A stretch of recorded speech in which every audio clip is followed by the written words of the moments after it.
Okay, so about a year back, I had my Cambridge interview, and a lot of things went down in that interview, and I want to talk about it today and give you guys a bit of an idea in what kind of things they asked me and what I believe was the reason I ended up not getting into Cambridge for medicine, and just generally how the whole thing went. Because you guys have been asking me forever in terms of what kind of things they asked me, what kind of advice I have if you're applying yourself.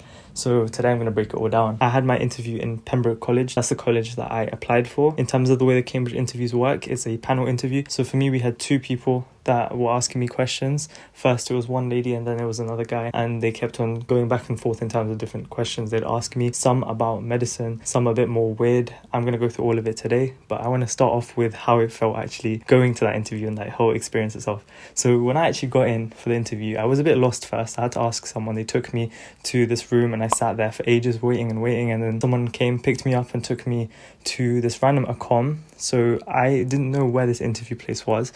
I'd watched a few videos in terms of like how the whole Cambridge interview system works and whatever, and I've seen like people sitting in these nice lovely little seats and some of them even getting tea and biscuits. That's what I heard, so I was expecting some good stuff, right? And I go into this random accom room and I was really confused because I just didn't know where I was. I was just standing outside for a bit wondering if someone's going to let me in, and then when they did let me in, I sat in like, I was in like, it wasn't a bathroom but it was some weird kitchen area that I was just sitting in. There was just one seat there and I was sitting there and I could hear through the door the two interviewers just asking about me, like, who do we have next? And they started just saying stuff and I was trying to keep it cool, you know. I sat there for what felt like forever and I was just waiting and then they called me in. They sat me down and then they began the questions in the interview. Now, I don't know what I was expecting, but when I walked in, I just thought like the whole atmosphere wasn't what I had imagined for an interview. So I came in and it looked like someone's dorm room had just been converted into a little interview room. All the tables and chairs were kind of moved around, so there was enough space. I was on one end and then my two interviewers were on the other end, and they just had some piece of paper in front of them, and they also had my personal statement as well with them. That's what they started off with actually. They asked me firstly, why do you want to study medicine at Cambridge? That's a very common question, one that I was definitely preparing a lot for beforehand, so that wasn't a problem at all. Then they had a look at my personal statement. Then they asked me a question about any patient that I had come into contact with across any of my work experience. All I had to do was just talk about it. This is something that I'm used to. I've done this in all my different interviews, so this was not a problem for me. I was doing well so far. But then they moved on to the Cambridge side of the interview, because if you don't know how both the Oxford and Cambridge interviews work, they usually ask you really random questions to just see what your kind of thinking is, and it's all about trying to think aloud. But the questions they asked me in this interview, some of them I was just like, what does that even mean? I genuinely had nothing in my head for some of them. Now, the first thing they did, I've written this all down here because I knew I was going to forget. Okay, so what they did was they showed me a painting of a person, and what they were doing in that painting was heating up a sample of urine. And basically what they told me was that because they were heating up this urine, okay, it was with a candle, it was some old painting, the fact that they were heating it up, it made the urine cloudy. So the question they asked me was, what do you think in the urine causes this to happen? And obviously I had no clue. I was just trying to break it all down. I was going through it step by step. I was talking about all the different things that are found in urine and trying to work out which of those might have caused this to happen.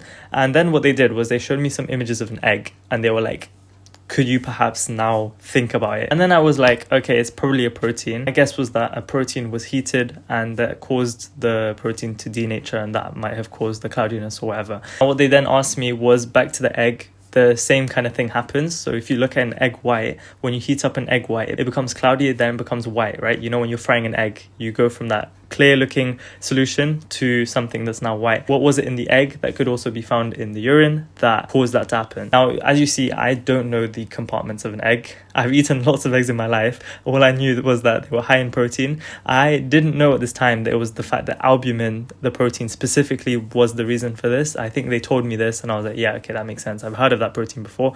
I didn't know much about it. But then obviously you have to think about the fact that why are we finding protein in the urine? If you do biology, you probably have an idea of why that's problematic, why that shouldn't happen. And they asked me about that. They asked me, why do you think this could have happened? That was one of the easier questions, because then I could just talk about the problems within glomerular filtration. So that was fine. Then they asked me, what other symptoms could you find? And I can't remember what I said, but I remember that each time I gave them an answer, they asked for another one, and they asked for another one, then they asked for another one. I literally had nothing in my head, and they kept on asking me for more and more examples, and I was like, I've given you everything you want, why do you want more from me? So that was kind of stressing me out a little, because each time I gave them another possible symptom, they just asked me for more, and I don't know, I was getting a bit lost. So already I was getting a bit shaky, but this isn't even like the worst part of this interview. All of it so far has been pretty tame. Okay, I'm going to refer back to my lovely little notes here. So what they did afterwards was they gave me a graph, and the graph was about infant mortality, and this wasn't a hard question. I think everyone knows how to do graph analysis. That's just something, you look at the data, you make some descriptions about what the trend is, and then you try and give your own ideas in what could have potentially been the cause of that. That's not too bad. So I didn't have that much problems with this kind of question.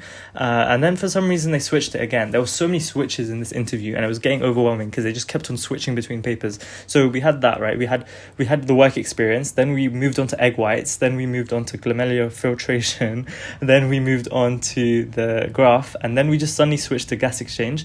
And it's not gas exchange in humans. Why would it be? They have to be weird with it. So they gave me a gas exchange system in a bird. They were asking me what the difference is I could tell from the bird gas exchange system compared to a human gas exchange system. And then they were asking me which is more efficient, and I don't know. So I can't remember what I said for this, but I definitely remember that I was waffling. I was trying so hard to bring any bit of information out, and I don't know, I had no clue what was going on, but it wasn't too bad because obviously I know a bit about gas exchange already from A-level, so I was just kind of talking about my existing knowledge, and I don't think it was that bad of a question. I think it was one of the better ones. Now, this one question, genuinely, why did they ask me this? So they obviously had to switch again, right? They asked me a question, they switched to something completely different again, because why not? Let's just make it really difficult. They asked me about apoptosis. Now, if you don't know what apoptosis is, you might have heard it before. It's the process of when a cell pops, basically. It self-destructs when, let's say it's found out that it's cancerous or something, it undergoes apoptosis so that cancer doesn't spread, something like that, right? That's apoptosis, that's fine. They asked me to define what it is, and I was good with that. I know that, right? But then they started asking me some weird questions about apoptosis. So the question they were asking me, right, was firstly, why would it not make sense for apoptosis in amoeba, which is single cell, right, which the amoeba are single cell organisms? That one's fine. I can understand that, because if you're single celled and you do apoptosis, obviously you're going to burst and you can't reproduce anymore. So I was like, okay, that's fine. They asked me a hypothetical question because we have to make it difficult, right? So they asked me hypothetically, how would a single cell organism evolve to have apoptosis? This question, oh my god, I didn't understand what to say. So it's not even a real question. They're asking me a hypothetical question. If you're a single cell organism, how can you reproduce but also have the genes of apoptosis? That, for me, that just contradicts. I couldn't think of anything because I was trying so hard, okay? I knew all the videos and everything that I watched. I was like, I need to just waffle as much as I can. I need to say anything that's in my head. For some reason, they weren't having it. I remember giving so many different viewpoints on this question, trying to say, oh, maybe it's because of this or something. And they just shut me down. They were like, no. And then I was like, okay, let me try a different way. And then I swear they were shouting at me, no, you're doing it wrong and you're repeating yourself. And I was like, okay, this is the moment I realized that this interview is genuinely in the bin, right? So I was stressed because my own interviewers are shouting at me and they're like, you're not saying it right. You're repeating yourself and you're not making any sense. Obviously, because the question wasn't making sense to me. So this question sent me so much. I didn't know what to talk about, and I was trying so hard to bring anything into it and try and salvage this interview, right?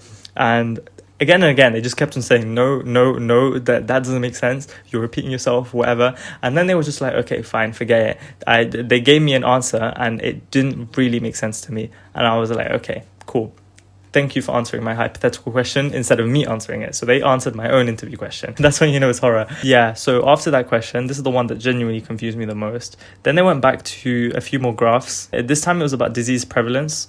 And it was like a basic map, right? And it just showed this certain disease being stronger in Europe, Russia, and the USA specifically. And they asked me firstly, they asked me what trends could I see, and that's what I said. And then they asked me to guess what the disease was. So all I had was this graph, and I could see that the disease was strongest in Europe, Russia, and USA.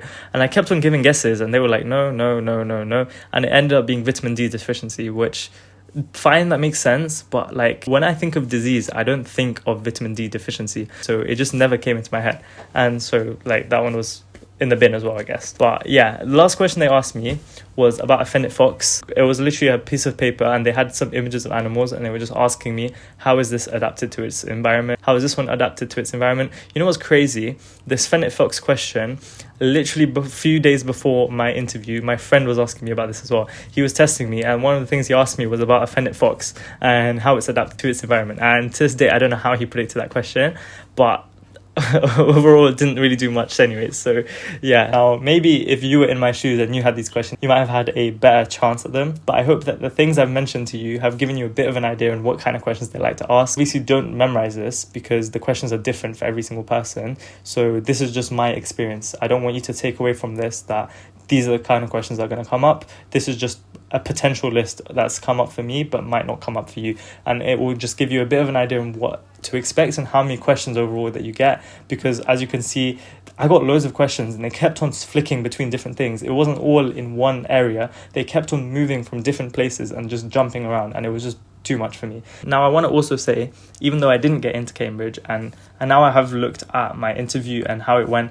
I've looked at it for a long time, I understand what I did wrong, what I could have done more, but I remember that when I revised for this interview, I did every possible thing. And this is genuinely like I put so much effort into it that I knew that whatever I got out of it, I put 100%, that like there was no chance for me to do any more. So when I got the rejection from Cambridge saying that I didn't get in, I wasn't too sad. Like I had already accepted the fact that my interview wasn't the best, but I also knew that no matter how much I tried, that is as good as I could have been. And so if I didn't get into Cambridge, it is just what it is. Sometimes things aren't meant to be. And obviously back then I was quite disheartened, right? But currently I've already completed year 1 of medicine. I've been at UCL now, and I could not be more grateful for the things that I've experienced here in UCL.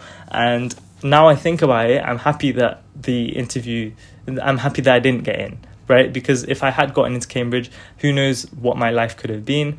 It's always important to be grateful for what you have. So it doesn't even matter that I didn't get this offer. I got an offer from UCL and I enjoyed my first year so much, and I'm really, really grateful that I managed to get the offer from there. And if you are like me and you are disheartened that you didn't get a place, it's genuinely not the end of the world. Sometimes it genuinely is for the best, and you just don't know what's in store for you in the future. So you always have to just make the most out of everything. But rejection is always going to come. Failure is always going to come. It's all about trying to work with whatever you do have and trying to play with your strengths. I hope you guys enjoyed this. This is a very different type of video. It was a very waffly one of me just talking. I hope you guys got something out of it, and I hope I've reassured you if, for example, you are feeling a bit scared or a bit nervous, or you have already found out that you didn't get in, anything like that. I hope that this video has kind of helped you a little. So the last thing I want to say is just good luck for whatever you do have coming up. Try your best. It's always good to put the hard work in, but then you have to just accept if it doesn't go to plan, that it is what it is. Sometimes that happens, and don't be disheartened by that. So bye for now. I will definitely start uploading a lot more in the future. Let me know in the comments as well if you like this type of video. I'll definitely make more of them if that's something you want to see. And if you do want to see a video on my UCL interview and a bit more about all the other unis that I applied for, let me know in the comments as well. I'll definitely make some more videos based on my experiences, because there's a lot of things that I have to say that might help a lot of you guys. Good luck again, and bye for now. See you hopefully next week.